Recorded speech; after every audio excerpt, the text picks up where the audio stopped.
Ya, malam hari ini saya berusaha untuk menjelaskan sebuah mata kuliah yang disebut dengan metodologi penelitian. Mata kuliah ini memang diberikan kepada mahasiswa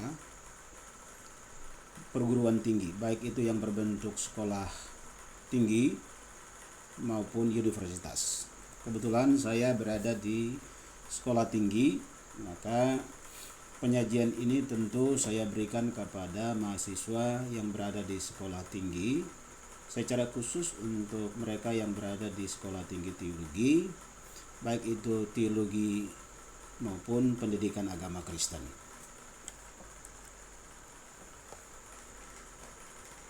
Dalam pembelajaran selalu dikenal dengan apa yang disebut dengan capaian pembelajaran lulusan.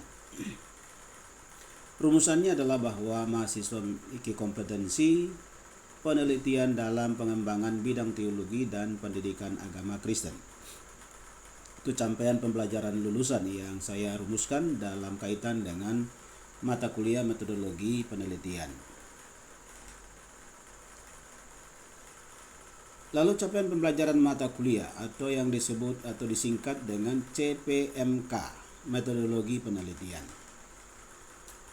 Mahasiswa program Pasca Sarjana STT IKSM Santosa ASI, Prodi Magister Pendidikan Agama Kristen dan Magister Teologi menerapkan ontologi, epistemologi dan aksiologi dalam penelitian teologi dan pendidikan agama Kristen.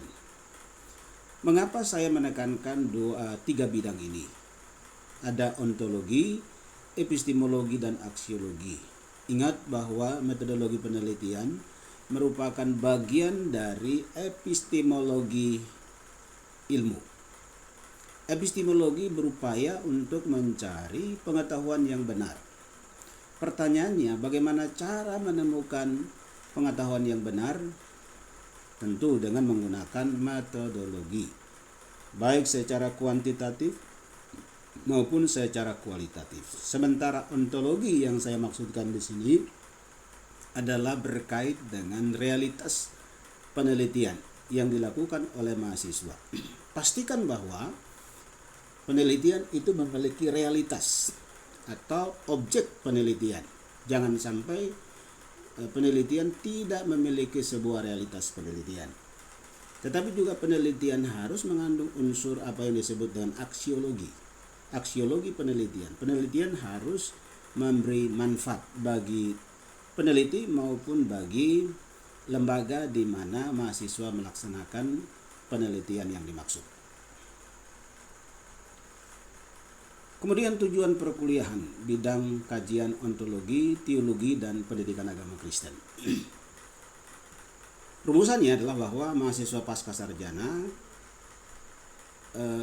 baik pendidikan agama Kristen dan teologi mampu mengkonstruksi serta memperjelas ontologi penelitian teologi dan pendidikan agama Kristen yang menjadi bidang kajian penelitian yang menghasilkan epistemologi teologi dan pendidikan agama Kristen yang benar dari konsep dan variabel yang diteliti. Saya menggunakan kognitif level 3 dan afektif level 3 pada penggunaan kata kerja operasional. Saya menggunakan kata kerja mengkonstruksi dan kata kerja yang berikut adalah memperjelas.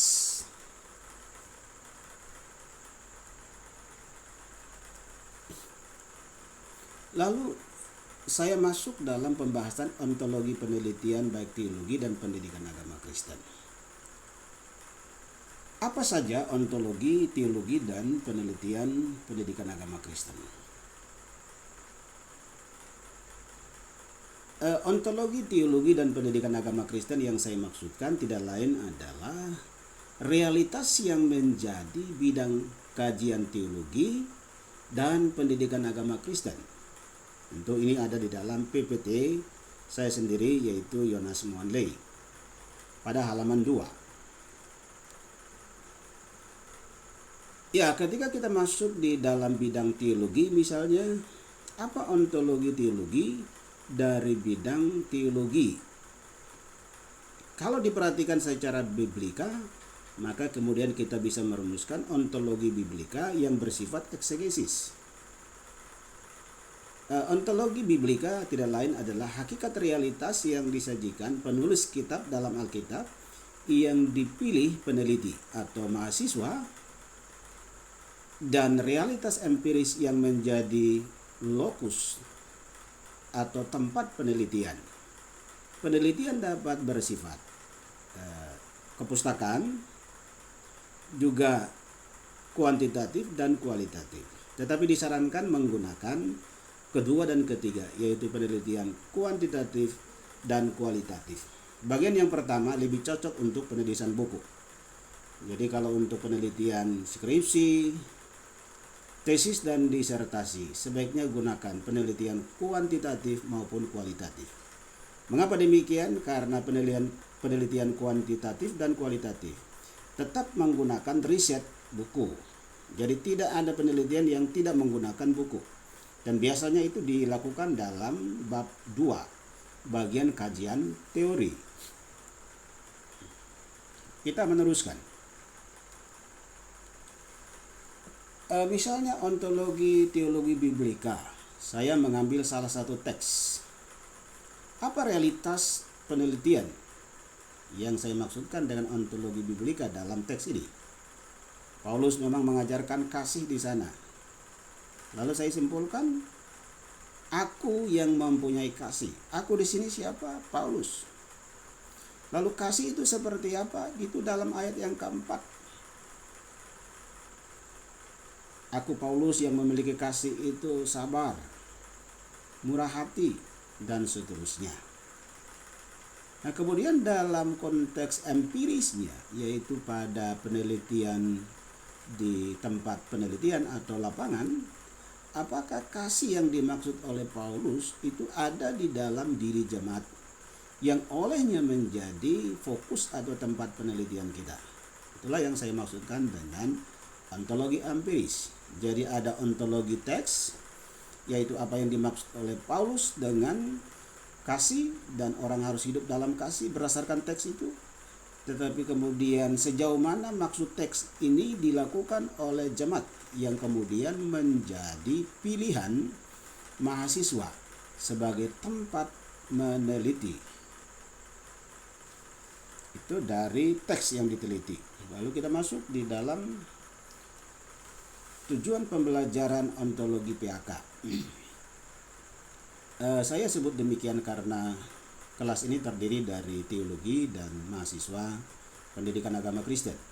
Mahasiswa program sarjana STT IKSM Santosa ASI memperhatikan ontologi penelitian pendidikan agama Kristen yang dilakukannya. Jadi pastikan bahwa penelitian itu memiliki realitas atau memiliki objek penelitian. Jangan sampai variabel atau konsep atau katakanlah judul tidak menunjukkan tempat penelitian. Karena penelitian apapun harus memiliki tempat penelitian. Jadi hindari penelitian yang bersifat hanya penelitian kepustakaan dan berhenti di situ.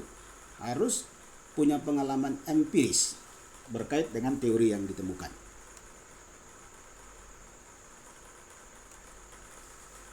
Lalu ontologi pendidikan agama Kristen yang saya maksudkan di situ masyarakat gereja. Ya, secara fakta ada yang disebut dengan masyarakat gereja, yaitu orang-orang Kristen yang berada di dalam sebuah denominasi gereja, katakanlah gereja Calvinis, gereja Lutheran, atau gereja Pentakosta dan aliran gereja lainnya. Jadi secara real ya ada masyarakat gereja. Lalu guru dan dosen juga adalah ontologi pendidikan agama Kristen atau realitas penelitian pendidikan agama Kristen. Apa yang menjadi masalah berkait dengan guru dan dosen yang perlu diadakan sebuah penelitian? Lalu tenaga kependidikan juga bisa menjadi lokus penelitian. Misalnya tenaga kependidikan di sekolah mana, di STT mana, itu menjadi lokus penelitian. Atau yang saya maksud dengan ontologi penelitian dari pendidikan agama Kristen. Misalnya judulnya motivasi berprestasi guru pendidikan agama Kristen di STT A. Berarti STTA itu menunjukkan lokus penelitian atau ontologi daripada penelitian itu sendiri. Karena secara realitas ya sekolah itu ada. Tidak sekolah itu di ide saja atau tidak ada, tetapi sekolah itu memang benar-benar ada. Siswa, remaja, pemuda, pemudi, mahasiswa, ya itu secara realitas ada. Siswa Kristen, ada remaja Kristen, ada pemuda, pemudi Kristen, ada mahasiswa Kristen. Pada mereka ada masalah-masalah yang dapat dijadikan sebagai ontologi penelitian atau menjadi objek penelitian, sehingga pengetahuan yang dihasilkan itu pengetahuan yang benar apabila dia bersesuaian dengan realitas penelitian. Itu kalau kita datang dari pendekatan teori kebenaran, yaitu kebenaran korespondensi.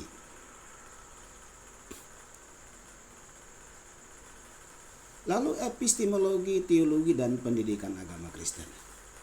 Epistemologi selalu bertanya bagaimana cara memperoleh pengetahuan yang benar. Dalam kaitan dengan teologi dan pendidikan agama Kristen, cara apa yang dipakai untuk mendapatkan pengetahuan yang benar tentang teologi dan pendidikan agama Kristen? Kita bisa menggunakan cara yang umum dipakai. Tetapi perhatikan dulu kerangka yang saya buat di sini. Ini tentu pertama menyangkut dengan epistemologi, yaitu cara mendapatkan pengertian yang benar atau cara mendapatkan pengetahuan yang benar. Ada metode kuantitatif, lalu yang bagian bawah ada metode kualitatif. Kemudian bagian ontologi pada kotak yang ketiga itu bicara tentang objek penelitian. Nanti dari semuanya itu menghasilkan kotak yang terakhir, yaitu pengetahuan yang benar tentang apa yang diteliti. Ini diagram yang saya buat. Jadi saya tulis di sini menjadi sumber saya sendiri karena saya yang membuatnya.